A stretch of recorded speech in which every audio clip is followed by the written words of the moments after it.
Ahí está. Bueno, vamos entonces a comenzar, como les decía, un poco con de alguna manera, un repaso sobre el concepto de Estado.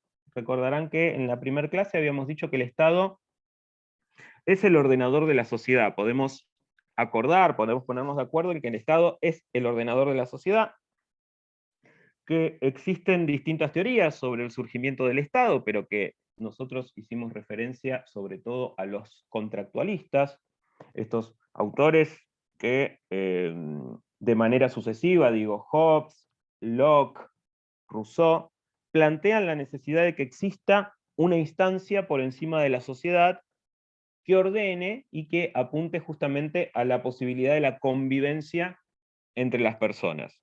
Estos autores justamente reciben el nombre de contractualistas porque plantean que el hombre sale de un estado de naturaleza para conformar la sociedad, para conformar el Estado, y esa conformación o ese Estado necesita de un pacto, necesita de un contrato, necesita de un acuerdo, de alguna manera. Si hacemos una evolución histórica para encontrar las raíces de nuestros estados actuales, podríamos pensar el Estado absolutista, el Estado que se conforma alrededor de la figura del rey, como una especie de abuelo de nuestro Estado actual. No padre, abuelo. Porque tenemos algunas diferencias importantes y marcadas respecto al Estado absolutista.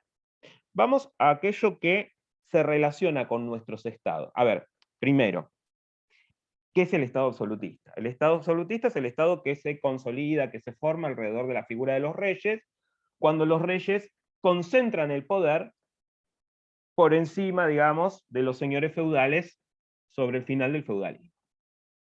Digamos, en la etapa de plena Edad Media, podríamos decirlo de alguna manera, los poderes del Estado estaban fragmentados.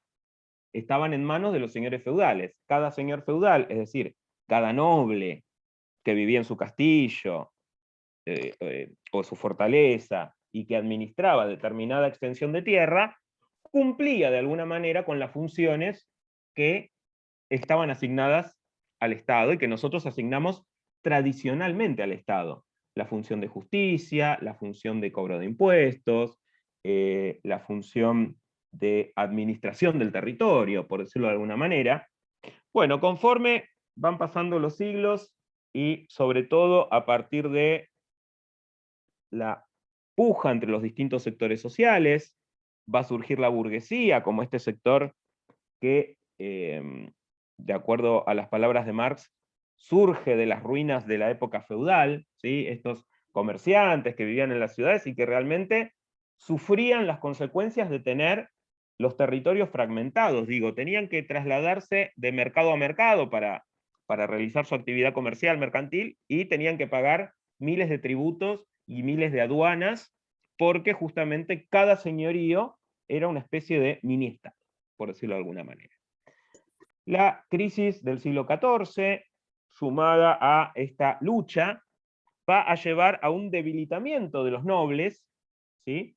Y a una concentración del poder de los reyes, entre otras cuestiones, va a ayudar a esto el financiamiento de los comerciantes, de la burguesía.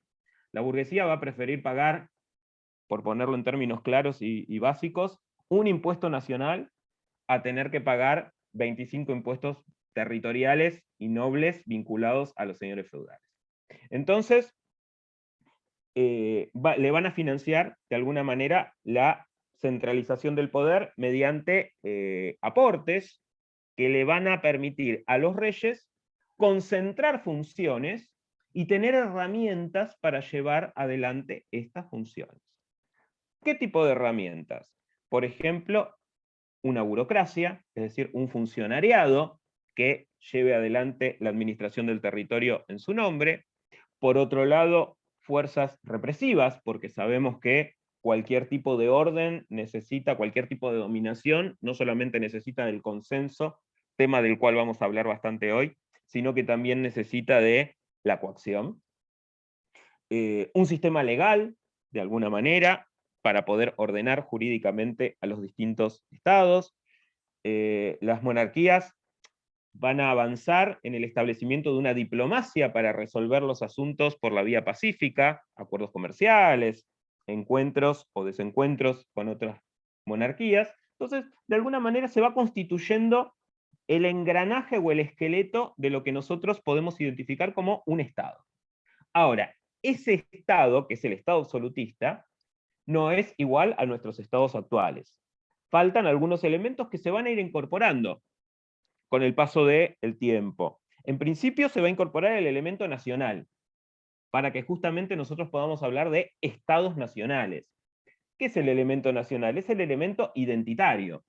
¿Sí? Cada estado va además a asociarse con una identidad territorial que es mucho más que una identidad territorial. Digo, cuando nosotros hablamos de la nacionalidad, no solamente estamos hablando de que alguien nació en tal o cual territorio, sino que estamos hablando de una identificación que tiene que ver con la cultura, con las tradiciones, con el idioma, con una historia común. Digo, ¿qué nos hace argentinos a nosotros?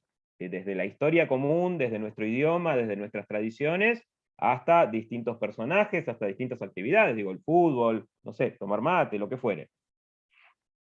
Ahora bien, para que lleguemos a los estados actuales o contemporáneos, tuvo que pasar la Revolución Francesa y estas ideas de los contractualistas, sobre todo de Locke, que planteaba la necesidad de la división de poderes, o de Rousseau, que planteaba el concepto de soberanía popular como el ordenador del poder, toman forma a partir de un hecho político que es la Revolución Francesa.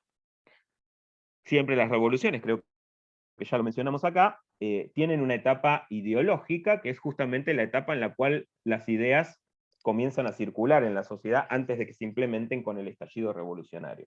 La etapa ideológica o filosófica de la Revolución Francesa tiene que ver con esta instancia en la cual los contractualistas, sobre todo, vuelvo a decir, Locke y Rousseau, plantean estas ideas que luego van a ser llevadas a la práctica una vez que estalla la revolución. Entonces, fíjense cómo a partir de la Revolución Francesa, ese rey absolutista que existía en este abuelo de nuestro estado actual, termina perdiendo la cabeza, ¿sí? Y vamos hacia una forma de representación distinta. Aún hoy las monarquías, hablando ¿no? de Europa Occidental, no estamos hablando de Medio Oriente o de otros sistemas, digo. Pero si nosotros pensamos en las monarquías de Europa Occidental, aún esas monarquías hoy tienen un sistema donde el poder no está concentrado en el rey. De hecho, los reyes cumplen la función de jefes de Estado, pero digamos que el poder está dividido, por ejemplo, con el Parlamento, o con los tribunales de justicia, e inclusive la administración de los estados no la hace el rey. En Inglaterra, tiene la función ¿no? O del canciller, presidente, como ustedes quieran llamarle, que de alguna manera cumple las funciones administrativas al frente del Estado. Digo, España, Holanda, Gran Bretaña, Francia no porque es una república, Italia no porque es una república, pero digo, estos países que tradicionalmente y que de alguna manera su identidad nacional está asociada a la monarquía, porque qué más inglés que la reina Isabel II, lo cierto es que incorporan estos mecanismos por los cuales se divide el poder, de alguna manera como una forma de preservar los derechos de los ciudadanos. ¿Sí? Y acá nos podemos acercar un poco al texto de Bobbio, que hablaba sobre las libertades de los modernos y libertades de los antiguos. ¿Se acuerdan que decíamos que las libertades de los antiguos eran aquellas libertades positivas, aquellas libertades que le permitían al ciudadano actuar, y las libertades de los modernos eran las libertades negativas que le ponían algún tipo de límite al Estado? Bueno, estas libertades negativas se consolidan a partir de la Revolución Francesa, se consolidan a partir de la instauración o de la consagración de los derechos humanos, de los derechos del hombre, que le va a ir dando forma a algo que nosotros podemos describir o definir como sociedad civil, en oposición al Estado. Si nosotros pensamos el Estado, y pensamos a la población dentro del Estado, al Estado, es decir, esta unión de territorio, población, gobierno, y pensamos qué tipos de derechos o qué tipo de interés domina al Estado, el tipo de interés que domina dentro del Estado es el interés colectivo, es el interés común, ¿sí? Mientras que si nosotros observamos la constitución de la sociedad civil, ¿qué es esta sociedad civil donde hay individuos? A partir de las ideas de los contractualistas, a partir de la Revolución Francesa, esta sociedad civil tiene una entidad y ahí los intereses van a ser individuales, los derechos van a ser individuales. ¿Y qué tenemos entonces? Tenemos una tensión. Vamos a tener una tensión, justamente, una línea que siempre va a estar en tensión, una frontera que siempre va a estar corriéndose para un lado y para el otro, o podríamos ponerlo en términos de justicia, dos platitos que van a subir y bajar de acuerdo a la relación de fuerzas, donde de un lado el Estado va a privilegiar el interés común, mientras que del otro lado la sociedad civil va a ser una defensa de los intereses individuales. Esto que parece súper abstracto, lo podemos chequear y lo podemos ver en nuestra contemporaneidad, digo. Podemos poner como ejemplo, no me acuerdo si lo dije en algún momento, el caso de la pandemia y de la cuarentena que tiene que hacer la gente que viene del exterior, por ejemplo. En Córdoba, entiendo que la cepa delta, a partir de lo que han comentado los medios de comunicación, se propagó o tuvo circulación a partir de que una persona que vino del exterior no quiso hacer la cuarentena. Tuvo reuniones sociales, tuvo encuentros con otras personas, y bueno, de esta manera se contagiaron esta cepa delta. De hecho, esa persona que no quiso hacer la cuarentena falleció de COVID a raíz de esta cepa delta. ¿De qué manera entonces vemos ese choque entre Estado y derechos individuales? Bueno, porque esta persona hizo pesar más sus derechos individuales que los derechos colectivos. ¿Qué implicaba ese derecho colectivo o ese interés colectivo? Que si volvía del exterior se tenía que quedar guardada, no sé, 15 días, 7 días, no sé, lo que establece las autoridades sanitarias, para evitar la posible circulación de una nueva cepa. Por el lado del individuo, su derecho individual era a transitar y a no quedarse guardado ese tiempo que indicaban las autoridades. Entonces ahí vemos un choque. Ahí vemos una tensión, justamente. ¿Qué se va a privilegiar? Eso depende de cada estado, eso depende de cada contexto y eso depende de cada sociedad, ¿sí? Esta tensión entre derechos individuales, derechos colectivos, también se puede trasladar, en palabras de Bobbio, hacia la famosa tensión entre libertad e igualdad. ¿Sí? En alguna parte de su texto se hace referencia a esta tensión, justamente en la cual, si apuntamos a la libertad, apuntamos a una forma de liberalismo en la cual no tiene que haber ningún tipo de contralor ni de institución que avance sobre los derechos individuales de las personas. En este sentido, el liberalismo sería una forma de Estado mínimo. Es un Estado mínimo, que existe solamente para lo indispensable. En términos de Adam Smith, se tiene que hacer cargo de la administración de justicia, de la seguridad, y un par de cuestiones más. De las obras de infraestructura que no puedan hacer los privados, y nada más. Después la sociedad tendría que ser prácticamente privatizada.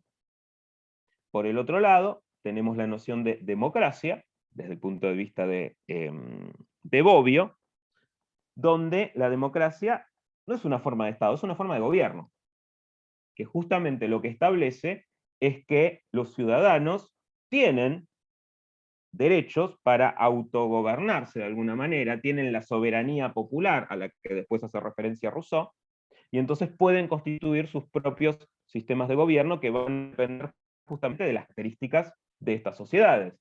Porque podemos tener una democracia directa como la que existía en la antigua Grecia, donde las personas se reunían en la plaza y votaban directamente sus asuntos, pero que podían hacerlo primero porque en la antigüedad la población del mundo era infinitamente menor a la población del mundo actual. Digo, hoy nosotros no entramos en la Plaza de Tigre, en la Plaza de Pacheco, para tomar decisiones.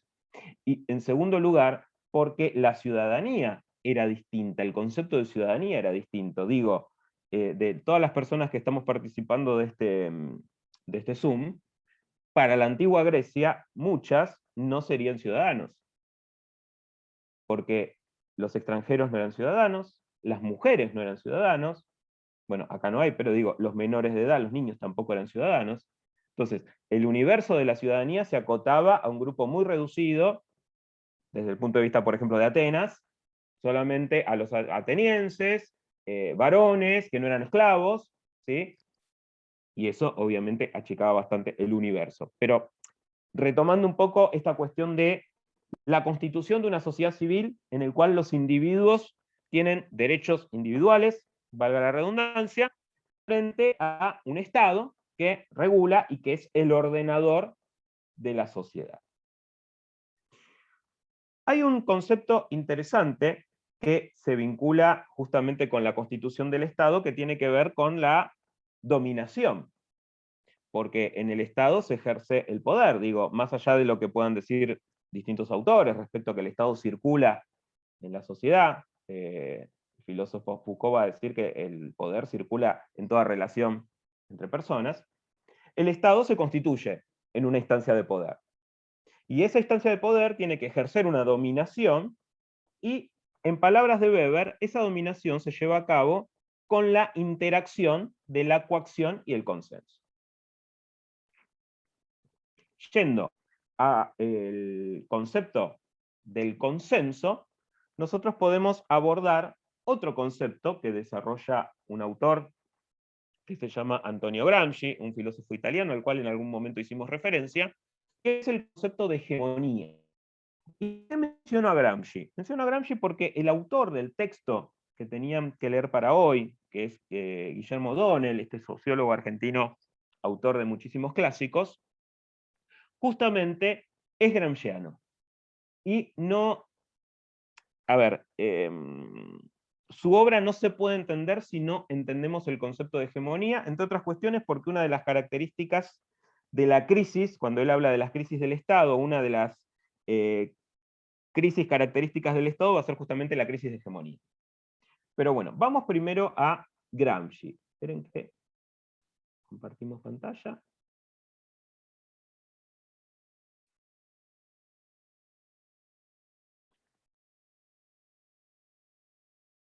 A ver. ¿Se ve ya la plantilla? Sí, profe. Buenísimo. Bueno, Antonio Gramsci nació en 1891, murió en 1937. Para Gramsci la hegemonía es un espacio de construcción del sujeto revolucionario. La construcción de la hegemonía es una estrategia de emancipación a través de la creación de los imaginarios y sentidos colectivos, más que de la aplicación de la fuerza.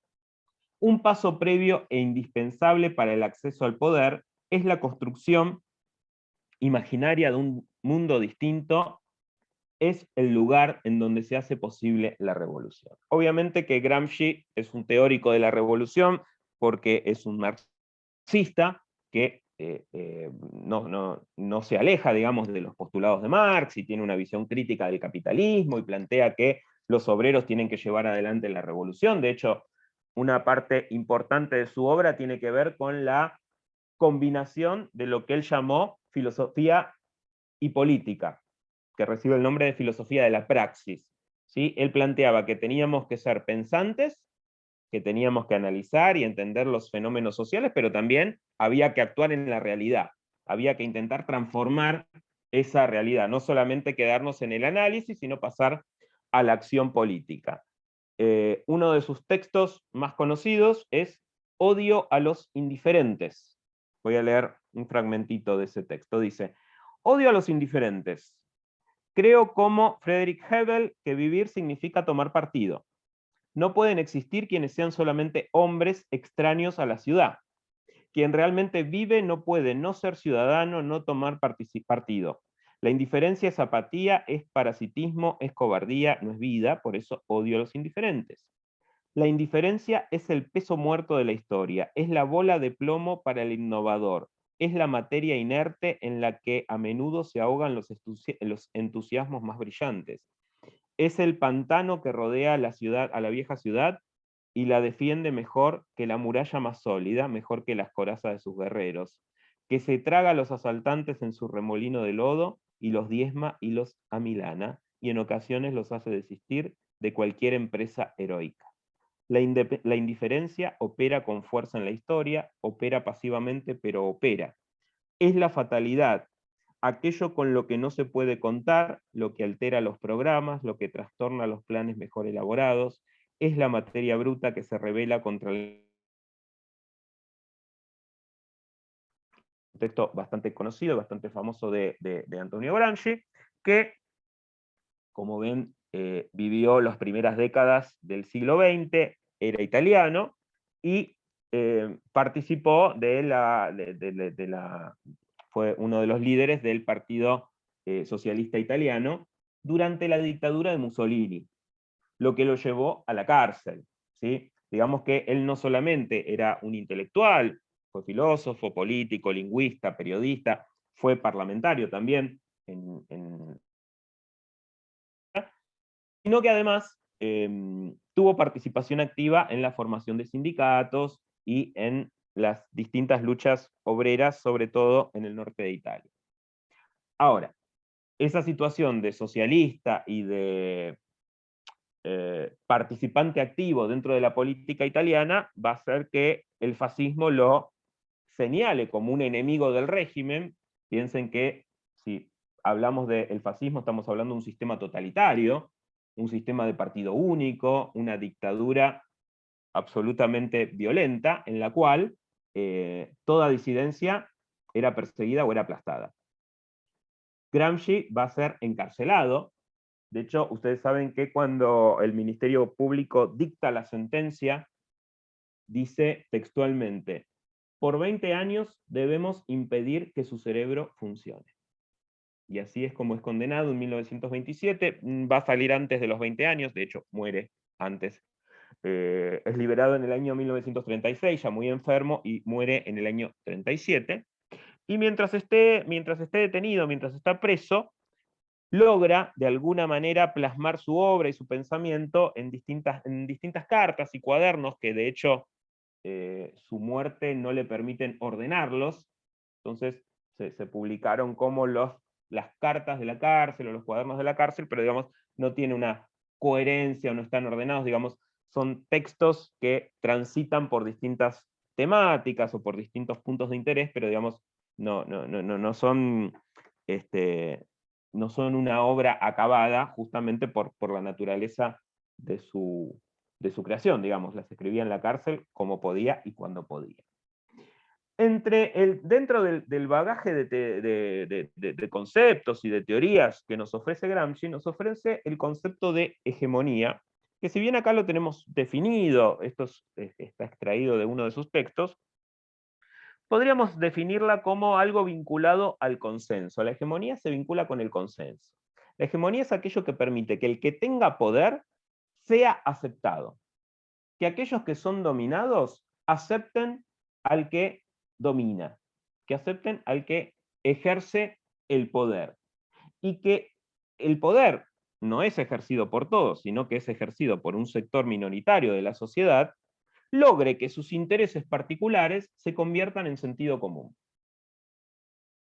¿Se entiende esto? Sí, sí. Sí, profe. La hegemonía es la que permite que un sector puntual de la sociedad transforme su interés sectorial en un interés de todos.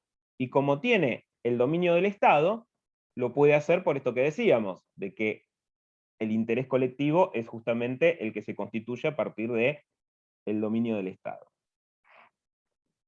Vamos ahora a otra imagen, que vamos a pasarla. No, no es esta. A ver, acá. Es un poquito compleja, es una imagen que circula, no la armé yo, está en internet, pero sirve bastante porque de alguna manera plasma bastante la idea de Gramsci. Voy a tratar de seguir este cuadro. El cuadro digamos, es a título ilustrativo para que puedan seguir aquello que voy a explicar. Desde el punto de vista de Gramsci, las clases dominantes construyen hegemonía para controlar a las clases dominadas. ¿Sí? Simplemente voy a estar leyendo el cuadro y voy a aclarar alguna cuestión que sea un poquito inentendible. La hegemonía instrumenta su control a través de las fuerzas desde la sociedad política, es decir, las clases dominantes desde la sociedad política controlan a la sociedad. ¿De qué manera? Con el control legal institucional, con los aparatos de justicia, con las fuerzas armadas, con la policía, con las leyes, con el sistema penal, con las instituciones políticas. Impone el consenso sobre la cosmovisión, o sobre su cosmovisión, desde la sociedad, educación, los medios de comunicación, con la filosofía, con la religión, con la cultura en general. Entonces lo que vemos es que las clases dominantes no solo dominan a partir del uso de la fuerza, sino que además dominan generando consenso, y ese consenso se forma o se forja con las leyes, con las Fuerzas Armadas, porque el consenso a veces tiene que ser forzado mediante la coacción, pero también desde la sociedad civil, digo, los medios de comunicación, la religión, la cultura en general, digo, cuando nosotros decimos el sistema, bueno, ¿qué es el sistema? El sistema es un poco la combinación de todo esto, ¿sí?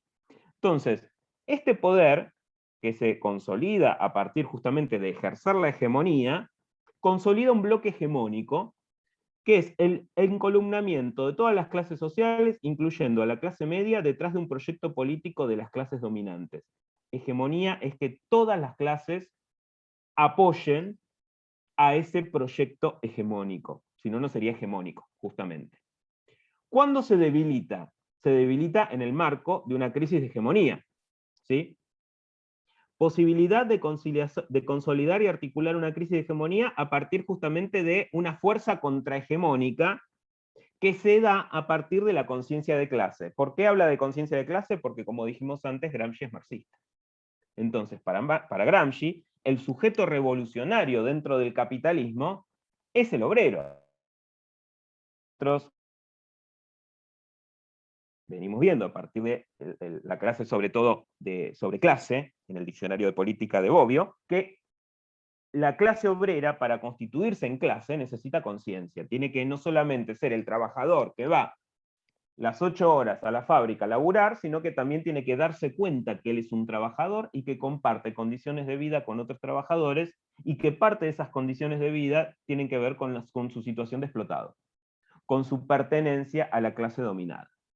Entonces, la conciencia de clases, dice, es una real comprensión crítica del lugar que ocupan las clases sometidas en el modo de producción capitalista. ¿Qué es una fuerza contrahegemónica? Es una fuerza política capaz de minar la hegemonía de la burguesía y construir el socialismo. Vuelvo a decir, esto lo plantea Gramsci porque es marxista, ¿sí? Pero podemos hacer referencia a una fuerza contrahegemónica como cualquier fuerza que vaya contra la hegemonía dominante, contra la hegemonía de las clases dominantes. Tenemos un ejemplo acá de crisis hegemónica, que es uno de los ejemplos a los que también podemos recurrir cuando veamos las distintas crisis a las que hace referencia O'Donnell. Dice, la clase dominante no puede solucionar los problemas sociales de las mayorías, por ende no logra imponer su dominio sobre las clases subalternas. Ejemplo, diciembre de 2001. Diciembre de 2001 sería una clase de crisis hegemónica. ¿Por qué? Porque se rompió la dominación. Digo, la gente salió a romper los bancos, la gente salió a la calle, el presidente de la Rúa puso estado de sitio y la gente llenó las plazas e hizo un cacerolazo que llevó a la renuncia del ministro de Economía y a la renuncia del mismo presidente. Entonces ahí se rompió, obviamente, la hegemonía. Hablamos de crisis para referirnos a aquel momento en el que lo viejo no termina de morir y lo nuevo no termina de nacer. Esta es una frase también bastante conocida de Gramsci, es un poquito más completa, porque él lo que dice es que cuando lo viejo no termina de morir y lo nuevo no termina de nacer, en el medio suelen surgir los monstruos. Es una frase que fue repetida más de una vez en referencia a la elección de Trump o a la elección de Bolsonaro, digamos, estas posiciones bastante reaccionarias. Vamos entonces a donde dice fuerza contrahegemónica. Adhiere su expresión más potente en el Partido Revolucionario. Obviamente, vuelvo a decir, Gramsci, como buen marxista, plantea que el rol revolucionario lo debe ejercer la clase trabajadora, pero a partir de el partido, ¿sí? El Partido Revolucionario, que puede ser la misma sociedad, no es necesario que sea un partido formal, ¿sí? Es una fuerza organizada que permitirá que la clase obrera construya una hegemonía alternativa con miras a la superación del modo de producción capitalista. Instrumento central, obviamente, para la revolución, donde también son importantes los intelectuales orgánicos. ¿Qué son los intelectuales orgánicos? Gramsci partía de una precondición en la cual él decía que todos somos intelectuales. Todos. Por el solo hecho de pensar. Cualquier persona que piense es un intelectual. Ahora, existe la categoría de el intelectual orgánico, que son grupos de pensadores que cada clase social produce desde sus propias filas. Expresan las experiencias y el sentir de las masas o de cada sector social. Digo, nosotros podemos identificar, por ejemplo, en los medios de comunicación, a distintos personajes, la gran mayoría de ellos periodistas, que expresan el interés de determinada clase social.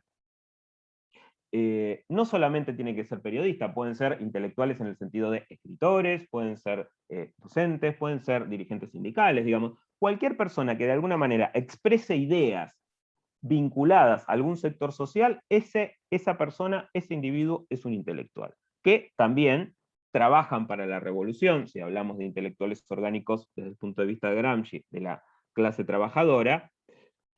Revolución ¿qué implicaría? Sería una sociedad llevar a una sociedad sin clase. La tarea histórica del proletariado es crear una sociedad regulada, en cuyo marco el Estado tiende a desaparecer a partir del pleno desarrollo de la capacidad de la sociedad civil para regularse a sí misma. ¿Alguna duda o pregunta de este gráfico? No, profe. Profe, No. ¿Me podés repetir lo último? Lo que dijiste del proletariado, lo que controla, que esa parte no la entendí bien. Bien, ahí vamos. Sí, ¿alguien más había hablado? yo, pero era una pregunta así de concepto. Dale, déjame que le contesto a Mónica y ahora vamos con tu pregunta, Lucas. A ver, el proletariado, el movimiento obrero, desde el punto de vista de Gramsci, que es un marxista que sigue la obra de Marx, es quien tiene que llevar adelante la obra revolucionaria, es decir, quien tiene que hacer la revolución contra el sistema capitalista. El trabajador, el proletariado, tiene que tener conciencia de clase, y esa conciencia de clase es justamente que sea consciente de que forma parte de la clase explotada. Para ello van a cumplir un rol central los intelectuales orgánicos, pero además va a cumplir un rol central el partido, y este proletariado es el que lleva adelante la revolución, desde el punto de vista de Gramsci, y esa revolución tiene como fin la anulación del capitalismo. ¿Ahí vamos? Sí, profe, gracias. De nada. Lucas. No, que según el gráfico parecería como que la hegemonía tiende un solo camino, que es a la crisis, ¿no? Sí, podría decirse así. A ver, hay un dicho que dice, no hay imperio que dure 1000 años. En algún momento dado puede llegar a entrar en contradicción. Digo, el imperio más poderoso del mundo, que fue el Imperio Romano, en algún momento desapareció. Entonces se supone que toda dominación en algún momento puede llegar a entrar en crisis. Eso no quiere decir que cualquier crisis lleve al fin del sistema. Si lo vemos desde el punto de vista, por ejemplo, del capitalismo, hubo desde principios, digamos, del siglo XX, sectores que planteaban que cualquier crisis económica iba a llevar a una crisis terminal del capitalismo. Y uno lo que ve es una gran capacidad de reconstitución del sistema. Digo, cuando pensamos, no porque hubiésemos estado ahí, pero digo, cuando como sociedad, las sociedades pensaron que en 1930 esa crisis se llevaba puesto al capitalismo, el capitalismo se reconfigura, deja de ser un capitalismo organizado a partir del libre mercado, de los postulados de los neoclásicos, y se empieza a organizar desde el punto de vista del estado de bienestar, desde el keynesianismo, y logra rearmarse de alguna manera, y vamos hacia la famosa época de oro del capitalismo, hasta la crisis del 73, donde también se piensa que estamos frente a una crisis terminal y vuelve a reorganizarse. Digo, el neoliberalismo de alguna manera es una salida de esa crisis, y así lo vemos desde distintos puntos de vista, pero sí es cierto que hay distintas intensidades de crisis. En ese sentido es un poco lo que plantea O'Donnell. Bien, antes de seguir, no solamente podemos hablar de hegemonía y contrahegemonía desde el punto de vista político, si bien todo es político, pero digo, aquello vinculado al control del Estado, o inclusive a cuestiones vinculadas con la naturaleza o la dominación dentro del sistema capitalista, sino que inclusive tenemos ejemplos fuera de este orden que pueden llegar a ser bastante claros para entender de qué manera funciona la hegemonía, de qué manera funciona la contrahegemonía. Pensémoslo desde el punto de vista de las reivindicaciones del movimiento feminista, ¿sí? que tomó bastante fuerza en los últimos años. ¿Qué es lo que impugna o qué es lo que critica el feminismo? ¿Qué es lo que, con qué es con lo que no están de acuerdo?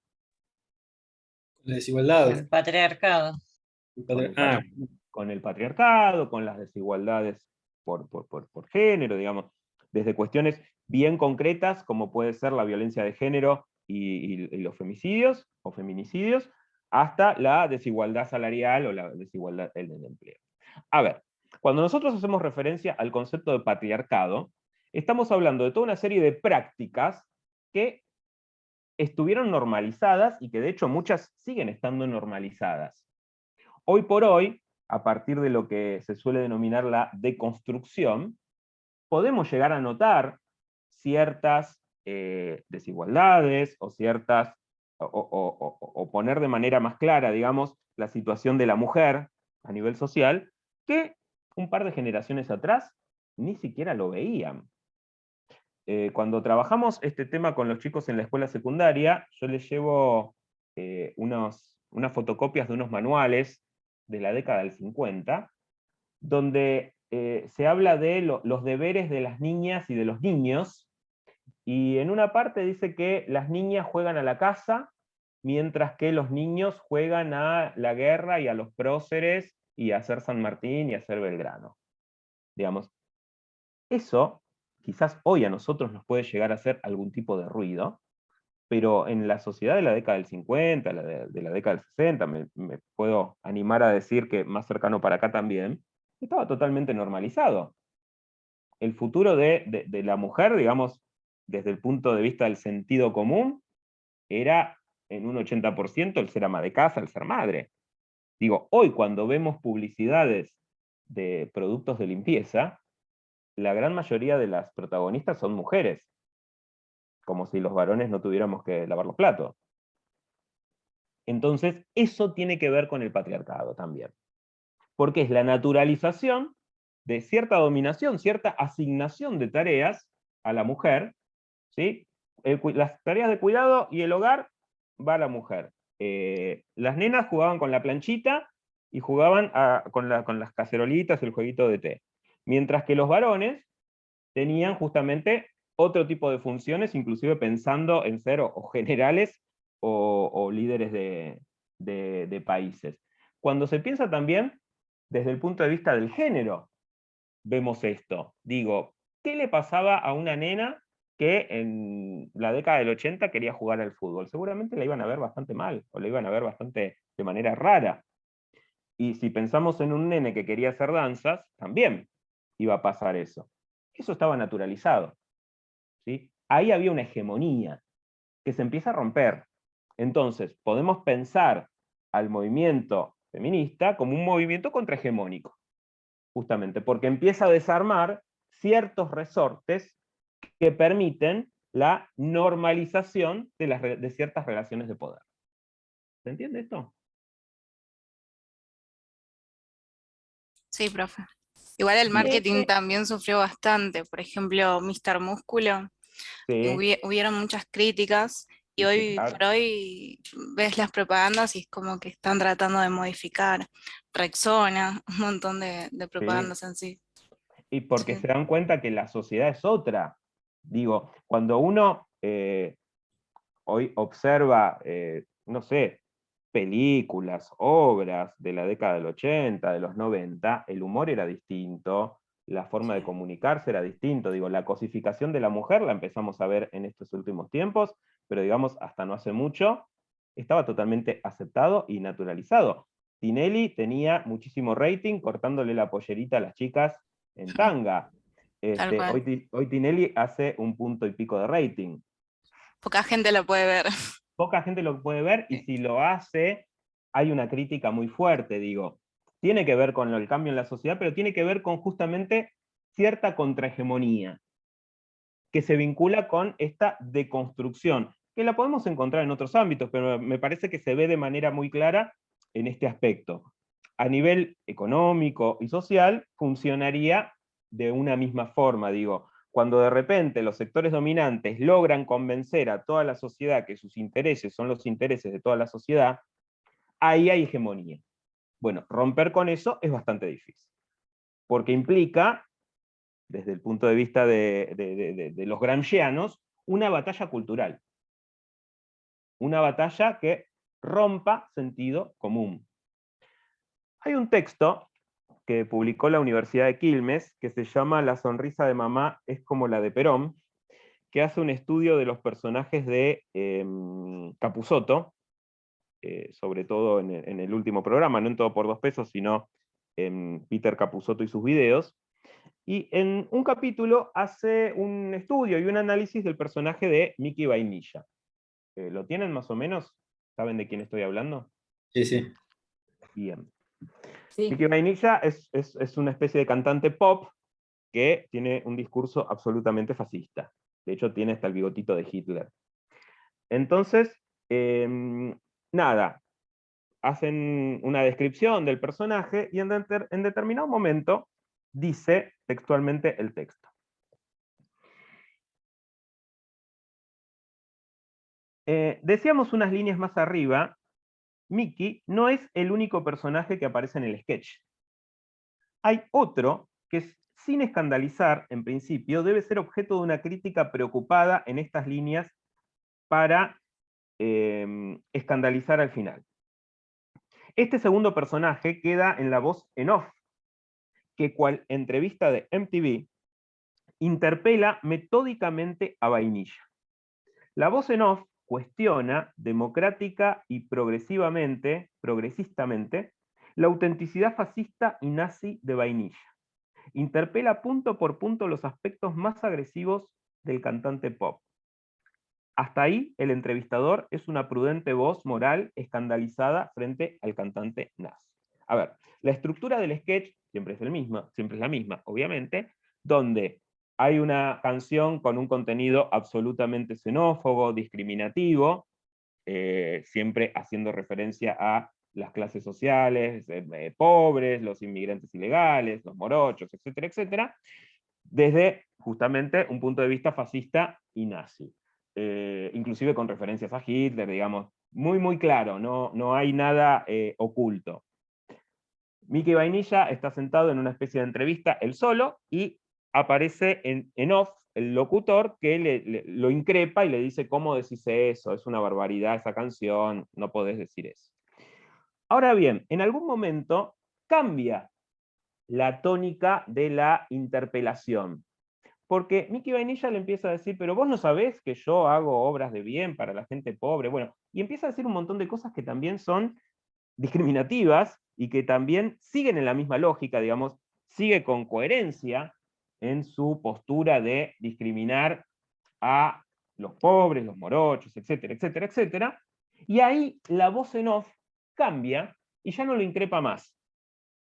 Me acuerdo de un sketch en el cual le dice algo así como: vos no sabés que nosotros estamos haciendo una campaña para que la gente saque su basura y en su basura ponga comida, así los pobres van y comen de la basura, bueno, una cosa así. Entonces ahí la voz cambia y le dice: ah, tenés razón, la verdad que sí, perdón, Mickey. Bueno, y termina diciéndole: te necesitábamos, Mickey, etcétera, etcétera. Ese cambio y esa voz, de alguna manera, refleja cierta hegemonía. Los autores de este capítulo lo que van a decir es que es la hegemonía menemista.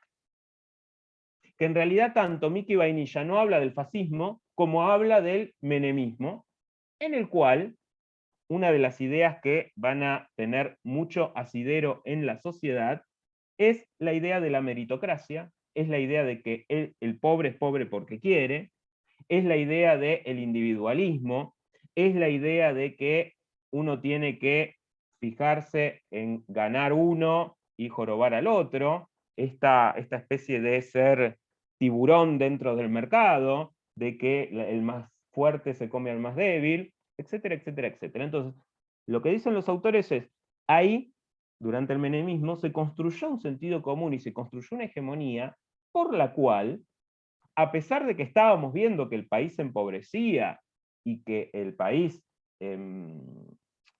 tenía cada vez índices sociales más preocupantes, subía la desocupación, digamos, crecen distintos barrios de gente que no tiene recursos, barrios populares, etcétera, etcétera. A pesar de eso, se siguió apoyando el modelo, porque había logrado generar cierta hegemonía que hacía que aún las víctimas del modelo lo apoyen y lo voten. Y que cuando se votó a un gobierno de distinto signo, como fue la Alianza, una de las condiciones para que la Alianza gane y para que De la Rúa gane, era que mantenga la ley de convertibilidad. Por ende, había hegemonía, había un acuerdo y un consenso respecto a que el orden económico no había que modificarlo.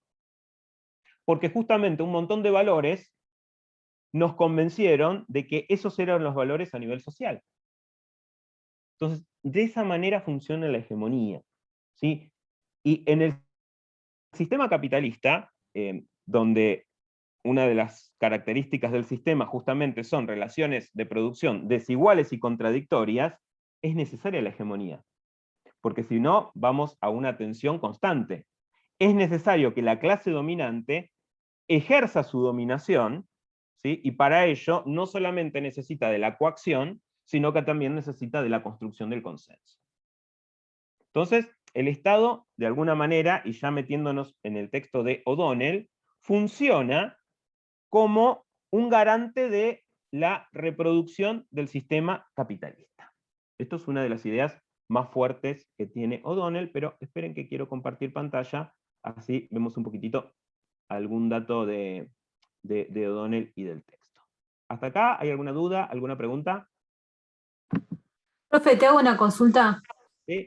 Lo que recién dijiste de lo de Nicky Vainilla, Sí. ¿puede ser un ejemplo que pasó hace unos 3 años cuando Lilita Carrió decía que a los mozos había que darle más propina? Sí, sí. ¿Una cosa así puede ser? Totalmente, sí, sí, sí, sí. Es eso. Es naturalizar la diferencia social, la distancia social. Sí, Dar una dádiva sería, totalmente, sí. la sobra. Ok. Exactamente, exactamente. Y que se te agradezca, además, por eso. Digamos, no romper con la situación de injusticia, sino que perpetuarla o normalizarla de alguna manera y que encima se te agradezca porque estás contribuyendo con esa dádiva. Hay un sketch de Capusotto que dice, al pobre hay que darle un libro de Steve Jobs, no hay que darle plata. Bueno, va un poco en este sentido. ¿Pueden ver el PDF? ¿Qué apareció? Sí. Sí. Bien. El libro del cual forma parte esta selección que ustedes leyeron es El Estado burocrático autoritario, que es uno de los clásicos de Guillermo O'Donnell. Nosotros en Problemática leímos un texto de O'Donnell que hablaba de la década del 60, de la década del 70, de la dominación de clase, etcétera, etcétera. Guillermo O'Donnell, 1936-2011, politólogo argentino. Entre sus aportes teóricos a la ciencia política se destacan los trabajos sobre el Estado burocrático autoritario y sobre la teoría de la democracia.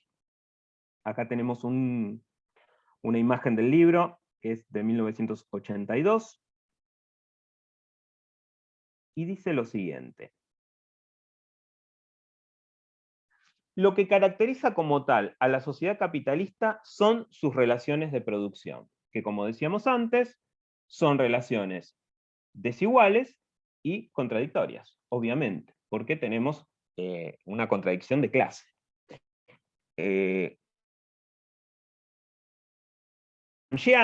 Gramsci es marxista, por ende O'Donnell gira dentro del marco conceptual del marxismo. El Estado, que son un conjunto de instituciones, es un aspecto de la relación, ¿sí? De esa la capitalista, es decir, de una relación de las relaciones de producción. Es garante de la vigencia y la reproducción de esas relaciones de producción. ¿Qué quiere decir esto? Acá O'Donnell se aleja un poco de la teoría marxista más ortodoxa, porque ¿qué dice el marxismo más ortodoxo? Que el Estado es burgués. ¿Qué significaría esa expresión? El Estado es burgués.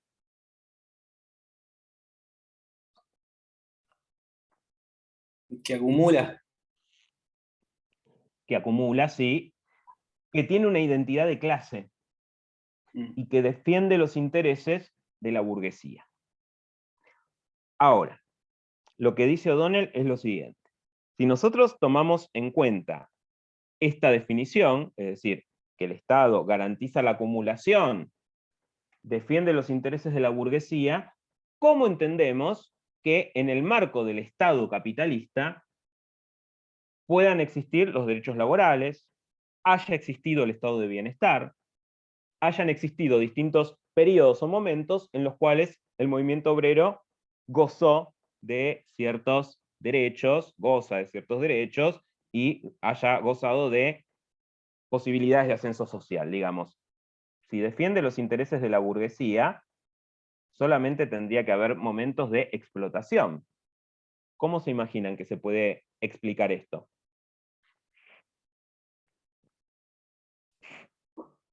¿Cómo, profe? Las revoluciones. Podría llegar a vincularse. Vuelvo a hacer la pregunta. O'Donnell dice, perdón, O'Donnell no, el marxismo. El marxismo clásico dice que el Estado capitalista es un Estado burgués, o sea, es un Estado que defiende los intereses de clase. ¿Sí? Entonces, si el Estado defiende los intereses de clase, ¿de qué manera se puede llegar a explicar que en determinados momentos o en determinados periodos la clase trabajadora, la clase dominante, los sectores populares hayan conseguido derechos, hayan tenido posibilidades de ascenso social y se hayan sancionado, consagrado distintas instancias en las cuales no se privilegió el interés de clase, de la clase burguesa, sino que se permitió el avance de derechos? Y con alguna revolución. Bien, esa es un poco como lo que decían recién, tiene que ver con la lucha de clases, con esta tensión en la cual, o revolución, o reforma, como digamos, pero digamos, distintos sectores que pertenecen a los sectores subalternos, generando contrahegemonía y luchando y corriendo un poquito la frontera. Ahora, ahí el Estado entonces no funcionaría como un defensor de los intereses de la clase burguesa, porque si fuera como un defensor de la clase burguesa, hubiese ido por más y hubiese reprimido, hubiese apostado a una guerra abierta. ¿Y pero qué obtiene a cambio? Sí. Bueno, era lo que mencionaba esto de la otra clase, que era cómo se reconoce también el obrero de la clase en sí, la clase para sí, ¿no? De cómo uno se veía, también a lo que uno trata como, entre comillas, de aspirar y verse más en el empleador que en el empleado, en definitiva. Sí, totalmente, y eso de alguna manera va a aminorar la posibilidad de lucha abierta. Ahora, si nosotros le daríamos rienda suelta a los intereses de la burguesía, los salarios estarían en un nivel de la subsistencia, no tendríamos indemnización, no tendríamos vacaciones pagas, tendríamos flexibilización, y eso no pasa. El Estado de alguna manera aún sirve como una especie de malla de contención para sostener ciertos derechos laborales o cierto orden dentro de lo que son las relaciones de producción. O'Donnell esta situación la explica a partir de decir que en realidad el Estado no es garante de la burguesía. En realidad se aparta un poquitito del marxismo ortodoxo y dice, el Estado no es burgués, el Estado es capitalista. Entonces, si el Estado llevara a fondo las demandas de la burguesía, pondría en riesgo al mismo sistema capitalista. Si la explotación avanza, avanza, avanza, terminamos en una revolución. No sé si una revolución socialista, pero la gente en algún momento sale y rompe todo. Entonces, el Estado es garante, o como decíamos antes, es capitalista, entonces debe defender la reproducción del sistema. Es garante de las relaciones capitalistas. Y el capitalismo tiene una lógica distinta a la lógica de la burguesía, porque la burguesía tiene una lógica microeconómica, de corto plazo. La burguesía quiere, a ver, decimos la burguesía porque estamos hablando desde un marco teórico marxista, pero digamos, los sectores dominantes quieren la rentabilidad full, rápido. El lucro es el objetivo más cercano. Entonces, si de repente se puede sacar algún tipo de bonificación, derecho, lo que fuera, se hace. Pero eso pone... Sí. ¿No? Perdón, Laura, se te entrecortó de nuevo, por favor. No, profe, fue sin querer, perdón. Ah, listo. Bueno. Entonces decía, esa lógica pone en riesgo el sistema. Porque puede llevar a un enfrentamiento, a una crisis hegemónica. Entonces, el Estado tiene que velar por eso. Y si vamos a algo que yo mencionaba hace un rato, cuando después de la crisis del 30 nace el estado de bienestar y Keynes dice hay que incentivar el consumo y la demanda, lo que está haciendo es salvar al capitalismo. Porque si el sistema capitalista seguía en esa crisis que generaba desocupados, marginalidad, ¿y quién sabe qué podía llegar a pasar? Producto de esa crisis se consolida el nazismo en Alemania, producto de esa crisis la Unión Soviética toma la delantera con el estalinismo, podían llegar a haber estallado una revolución socialista. Digo, a ver, uno no puede hacer historia contrafáctica, pero lo cierto es que la gente, cuando llega a un nivel de subsistencia o a un nivel de pauperización de sus condiciones de vida, y sale y rompe todo. Entonces, el capitalismo necesita de cierto orden. Y ese orden no solamente se puede imponer mediante la visión de la burguesía, porque si es solamente mediante la visión de las clases dominantes, ese orden es palo, palo y palo. Ahí entra en juego otro elemento conceptual que describe O'Donnell, que es la nación, el concepto de nación. Dice, existe el interés de clase, clase dominada y clase dominante, pero la nación genera un arco englobante de solidaridades.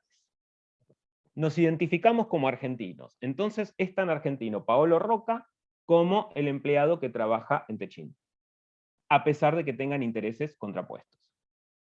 ¿Se entiende? De alguna manera la nación sirve también como justamente una generadora de identidad que apunta a el establecimiento de un tipo de discurso que es indiferenciado, es el interés común. ¿Vieron cuando dicen, no, pero pensemos en algo que nos incluya a todos? Es bastante difícil porque tenemos distintos intereses. Nosotros tenemos un interés y quizás el exportador de carne tiene otro interés. El exportador de carne va a querer que la carne esté cara, o el productor de carne, mientras que nosotros vamos a querer que esté barata para poder comer un churrasco. Entonces ahí hay una contradicción de clase, ahí hay una contradicción material, que si uno lo observa desde el punto de vista de lo nacional, y bueno, todos tenemos la misma solidaridad, el mismo interés, etcétera, etcétera. Se construye una especie de nosotros frente a otros que no son los que están dentro de nuestras fronteras, sino que son otros por fuera de las fronteras. Y después, la última diferenciación que hace, esperen que sigo el orden del PDF, si no me estoy salteando esto. El papel custodial del Estado hacia las clases de identidad, que es el pueblo, esto que decíamos antes. Como el Estado tiene que velar por la reproducción del sistema capitalista, reconoce a las clases dominadas. Si las excluye, las clases dominadas rompen todo. Entonces, si las hacen formar parte de ello, y se establece el concepto de ciudadanía, que es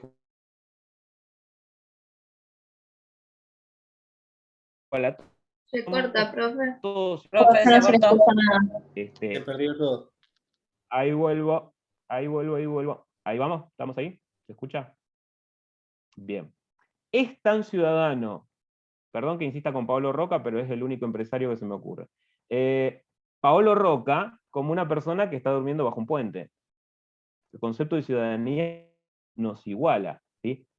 Y genera, de alguna manera, la posibilidad de la agencia. ¿Qué es la posibilidad de la agencia? Es la posibilidad de actuar. Porque tampoco, desde el punto de vista de O'Donnell, es todo tan mecánico. Donde hay una dominación, entonces el pueblo obedece. No, existe también la posibilidad de que haya una construcción de una contrahegemonía, de que haya una construcción de una impugnación a los dominantes. De alguna manera eso se ve en las crisis. Si hay crisis del Estado es porque la gente sale a la calle, ¿sí? O algún sector sale a la calle al menos. Finalmente, lo que les decía, diferencia O'Donnell, y esto es interesante porque después va a hacer referencia a la crisis de sistema, a la crisis de gobierno, a la crisis de régimen, en dos conceptos: régimen y gobierno. El régimen son los patrones de acceso y representación a roles gubernamentales, es decir, de qué manera se accede al gobierno. Y el gobierno son los roles gubernamentales, es decir, de qué manera se ejerce el gobierno. Lo vamos a ver más claro ahora, cuando transitemos las distintas descripciones de crisis. Esperen que no me están cargando las imágenes. Ahí.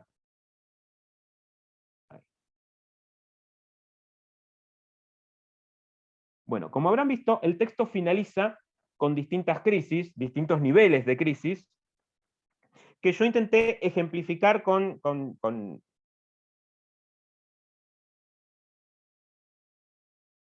ejemplos concretos para que podamos entenderlas.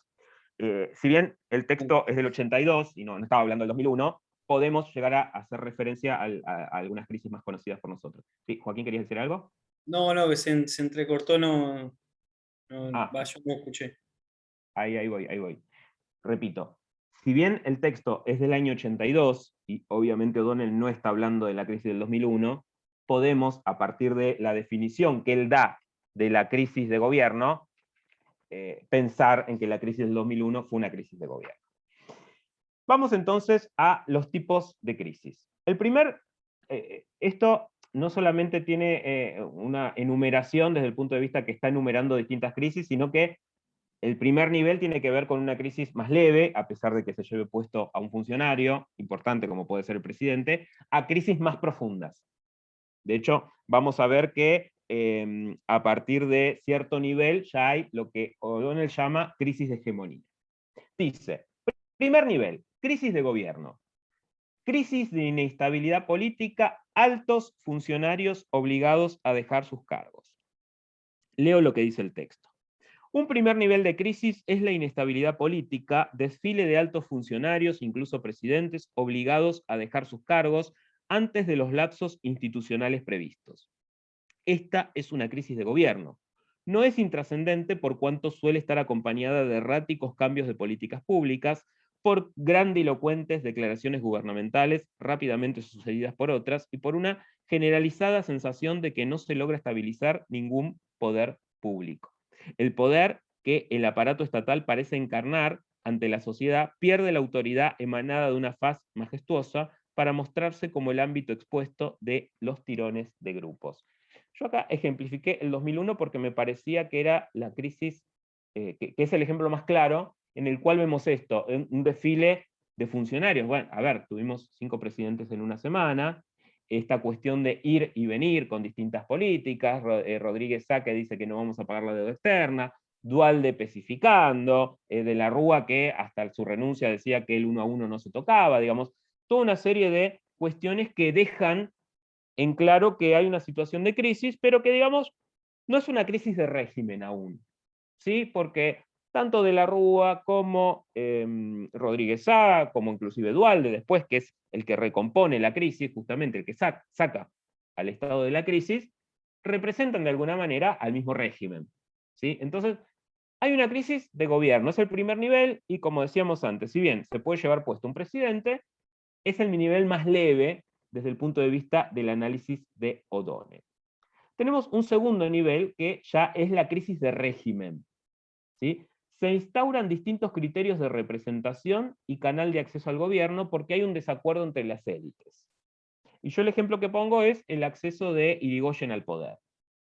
Porque pensemos que la ley Sáenz Peña, de alguna manera, la ley de voto secreto universal y obligatorio, es una expresión del desacuerdo entre las élites. Había un sector de las élites que querían seguir con el fraude, y va a haber otro sector que dicen, no, aprobemos una ley que evite el fraude, total, la gente nos va a votar porque somos los mejores. Entonces, de alguna manera, en esos desacuerdos, que obviamente acá estoy banalizando y estoy haciendo de una manera esquemática para que podamos entenderlo, en ese desacuerdo se filtra una nueva forma de representación. Digo, si bien hay una continuidad con el modelo agroexportador y los terratenientes siguen teniendo poder, Irigoyen no es lo mismo que el régimen conservador. Irigoyen representaba a otros sectores sociales. Hay una numerosa producción en la prensa de la época que va a decir que la chusma, los pobres, llegan a la Casa Rosada, y que de repente, de tener ministros y presidentes con doble apellido, pertenecientes a la oligarquía terrateniente, tenemos a gente que son unos pelagatos, por decirlo de alguna manera. Entonces, un segundo nivel de crisis es esto: el cambio de régimen, la crisis de régimen. El régimen conservador entró en crisis, y en esa crisis se filtra una reforma electoral, en nuestro caso, que permite una nueva forma de acceso al poder. Un tercer nivel es aquello que pasa en México con la Revolución Mexicana, donde tenemos una crisis, ¿no? Crisis de la expansión de la arena política. Grupos, partidos, movimientos apelan a grupos para confrontar a otros ya establecidos. Sí. No escuché, se entrecortó. Crisis de, perdón. La tercera es crisis de expansión de la arena Sí. política. Gracias. De nada. Decía entonces, distintos grupos van a enfrentar a otros grupos para modificar el régimen. ¿Sí? Ahí ya hay una lucha entre distintos grupos y vence el que logra imponer la fuerza. Digo, en México se cayó el régimen terrateniente y oligárquico de Porfirio Díaz, y accedieron los sectores revolucionarios, que no era uno solo, que se van a terminar enfrentando también entre ellos. Entonces hay distintos partidos, distintos movimientos que de alguna manera ponen en cuestionamiento al poder porque quieren expandir, porque quieren tener representación, porque quieren tener representatividad. Por eso decimos crisis de expansión de la arena política. El régimen era una especie de olla a presión, y como no se pudo resolver mediante una ley electoral como fue acá, estalló todo por los aires con la Revolución Mexicana, por ejemplo. Y tenemos finalmente, antes de pasar a tipo de Se corta, profe. nivel 4, que es crisis, ahí vamos, tenemos un cachito, que es porque estoy compartiendo pantalla. Ahora termino de describir estas crisis y ya espero que se restablezca bien la señal. Cuarto nivel, acumulación, crisis de acumulación. Acción de las clases subordinadas ponen en juego los equilibrios de los sectores dominantes, se desbordan los límites. Acá, el ejemplo que podemos marcar es el ejemplo del peronismo. El sistema electoral, el sistema social, el sistema de dominación, tiene un criterio de acumulación, tiene un sistema económico que no redistribuye. Bueno, las clases subordinadas ponen en cuestionamiento eso y desbordan el equilibrio de las clases dominantes. Se meten también justamente para ampliar esos límites, no solamente para participar de forma política, sino sobre todo para poner en cuestionamiento la acumulación. Es necesario ahí una redistribución de la riqueza. Es necesaria políticas que apunten a la redistribución de la riqueza. Un poco podría ejemplificarse, como decíamos antes, con la irrupción de las clases trabajadoras y la consolidación del peronismo en la década del 40. Va a decir O'Donnell, los niveles 1, 2 y 3 y 4 pueden ser percibidos como anormalidades a corregir. Insuficiencia de lo político estatal dentro del marco de la sociedad capitalista. Es decir, tanto la crisis 1, 2, 3 y 4 son cuestiones a corregir, pero que no el capitalismo. La caída de la Rúa, ni la llegada del poder del radicalismo en la década del 10, ni... Profe, pará, después de cuestiones a corregir se cortó. Y bueno, volviste con De la Rúa. Oh, qué terrible volver con De la Rúa. Decía que ni el peronismo en los 40, ni el irigoyenismo, ni la Revolución Mexicana, ni la caída de la Rúa pusieron en cuestionamiento el capitalismo. Son crisis, desde el punto de vista de O'Donnell, que tienen que ver justamente con la dominación en el marco del Estado capitalista, pero que no pone en juego al régimen, que no pone en juego al capitalismo. Las clases que empieza a describir, las crisis que empieza a definir o a describir a partir del quinto nivel, sí ponen en juego al capitalismo. ¿Por qué? Porque son crisis de hegemonía. Y habíamos dicho que el poder necesitaba de la construcción de hegemonía. ¿Cuándo se empieza a desquebrajar el poder? Cuando hay una contrahegemonía, cuando hay una crisis de esa dominación. Entonces, tenemos crisis de quinto nivel, que dice, crisis de dominación celular o social, crisis del funcionamiento de la sociedad, rebeldía, subversión, indisciplina, amenaza a la continuidad de la normalidad. Yo ejemplifico esta crisis, por ejemplo, con el Cordobazo, el estallido obrero estudiantil. En esos años sí estaba en juego el capitalismo. Digo, cuando cayó De la Rúa, a nadie se le ocurrió pensar que en Argentina iba a surgir un régimen socialista. Después del Cordobazo, el peligro era cierto. Con esto no quiero decir que era posible, pero había cierta idea de que el sistema podía entrar. De hecho, después del Cordobazo, los militares que estaban en el gobierno en ese momento le permiten a Perón volver al país. ¿Para qué le permiten a Perón volver al país? Para que intenten causar a los obreros, para que los obreros dejen de joder con el socialismo y el comunismo y se hagan peronistas. Que el peronismo no pone en riesgo, digamos, el capitalismo. Crisis de sexto nivel. Crisis de dominación, crisis de régimen, crisis de expansión. Tenemos una combinación de las crisis que habíamos, que estaban en la descripción de la primera parte. Se instaura un nuevo orden social. Por ejemplo, el acceso de Salvador Allende en Chile. Gana el Partido Socialista Chileno las elecciones, digamos, no accede al poder por la vía revolucionaria, sino por la vía democrática, y Salvador Allende implementa toda una serie de reformas que intentan instaurar un nuevo orden social. Estatización de empresas, redistribución, consagración de derechos laborales, etcétera, etcétera. Obviamente, este experimento duró 3 años. A los 3 años lo derrocaron los militares. Pero justamente porque iban camino a la instauración de un nuevo orden social no capitalista. La crisis de séptimo nivel, intentos armados de despojar a las instituciones estatales de su supremacía de poder coactivo. Acá ya tenemos organizaciones armadas. El ejemplo que puse son las organizaciones armadas de la década del 70 en nuestro país, Montoneros y ERP, pero a lo largo de toda América Latina y a lo largo de todo el mundo tenemos sobrados ejemplos de ya una situación en la cual se arman los grupos e intentan modificar el sistema. Podríamos incluir acá al Talibán, por ejemplo. Cambió abruptamente el régimen en Afganistán, a partir de la acción armada de un sector, que le disputa la supremacía del poder coactivo al Estado. Entonces, como para terminar, así los temores de la burguesía se engarzan con las reacciones defensivas de diversos sectores medios y grupos institucionales, aliados alrededor de una aspiración de orden y autoridad que solo un Estado fuerte podría imponer. La implantación reacción tanto más drástica cuanto más intensos son los temores que se han despertado en el periodo que lo precede. ¿Qué significa esto? O'Donnell lo que va a decir, y por eso describe estas crisis, es que después de ciertas crisis se instauran regímenes autoritarios que obviamente violan los derechos individuales y que ejercen la dominación desde una forma muy violenta, pero que cuentan con el apoyo de ciertos sectores sociales porque ven la posibilidad del desorden y de la crisis.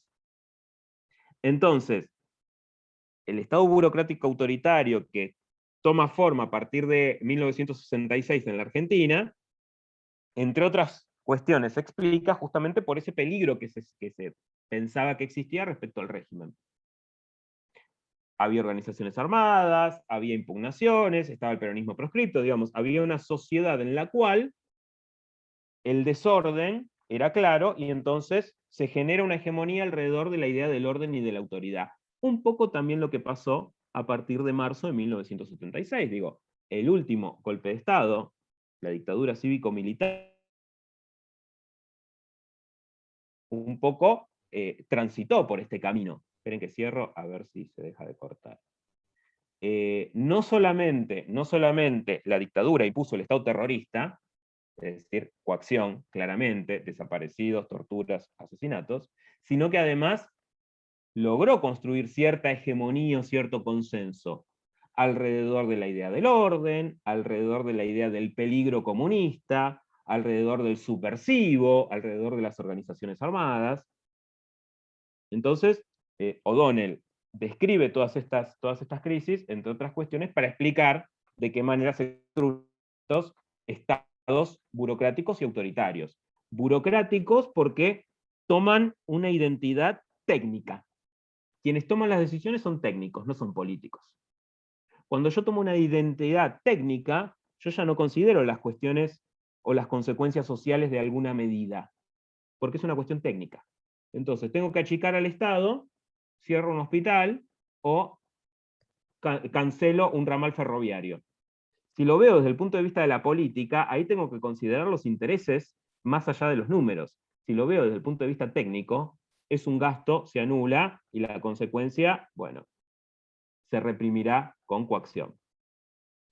Y por el otro lado, es autoritario por esto que decíamos antes. Toda medida de ajuste va acompañado, va de la mano de represión, por una cuestión lógica, por una cuestión de necesidad de imposición del orden. ¿Hay alguna duda? ¿Hay alguna pregunta? ¿Estamos bien? Bueno, entonces me parece que es un buen momento para ir redondeando la clase. ¿Hay alguna duda? Hemos visto antes algo así como que quedó colgado de Bobbio, de Hobsbawm, de Serra. El momento es ahora, ¿eh? Bien, entonces, ya para ir redondeando, hacemos como hacemos siempre. Yo ya los despido, gracias por conectarse. Nos estamos viendo en Problemática el día lunes a las 20:15, recuerden. Y el próximo viernes nos conectamos a las 8:15 también, pero para ver las consignas, y después ya tienen una semanita para entregar el parcial. Bueno, los voy nombrando y si quieren se pueden ir desconectando. Acevedo, Kevin.